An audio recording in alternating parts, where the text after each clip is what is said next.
Hi everybody, I'm Philip Duncan. Thank you for joining us. Well, the weekend weather forecast looks like more high pressure on the way, but those big downpours are likely to flare up in the inland parts of both islands.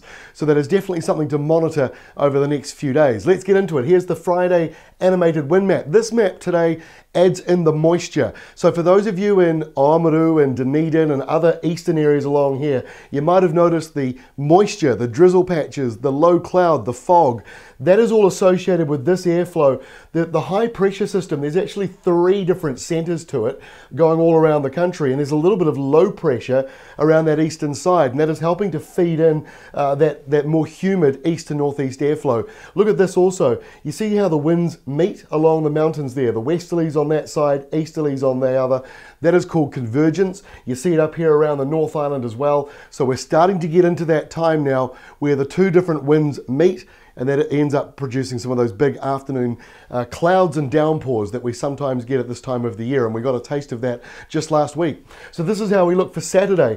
Those areas of downpours showing there. Now this is in the afternoon, this map, not the usual lunchtime one, because it doesn't show the showers so much. So we zoom a couple of hours into the afternoon, and suddenly you see all these shower risk areas. This doesn't mean it's raining solidly in all these areas. It means most likely somewhere around the middle part of them, you'll see some afternoon downpours popping up, mostly around those ranges and mountains through the inland areas, whereas the coastal places, Dunedin, Christchurch, Wellington, Napier Hastings, Tauranga, Auckland, Whangarei, you get the idea. They're all mostly dry, and also sea breezes coming in for a lot of you.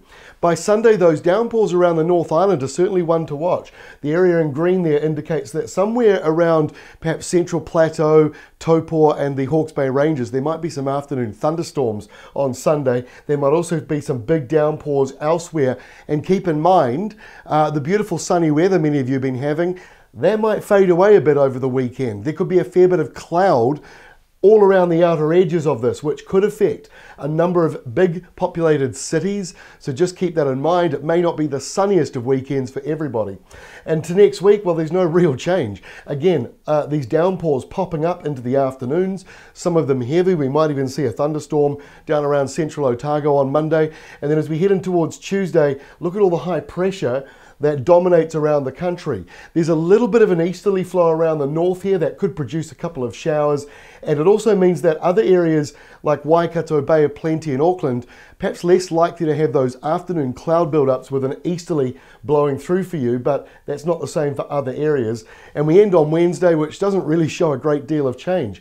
Still seeing those showers popping up. They're isolated though, do remember that. Most of them are isolated and inland in a lot of rural areas and national parks and mountain ranges, so they might not really affect too many people, but they are about for the next few days, or the next several days really, around New Zealand. And look at this, as we go in towards the middle part of next week, there's more high pressure there, but there could be something waiting in the wings for December. So we've got a little bit to go before we start talking too much about that. All right, that is all from me for now. Have a great weekend. Thank you so much for watching our videos this week. We'll catch you again on Monday.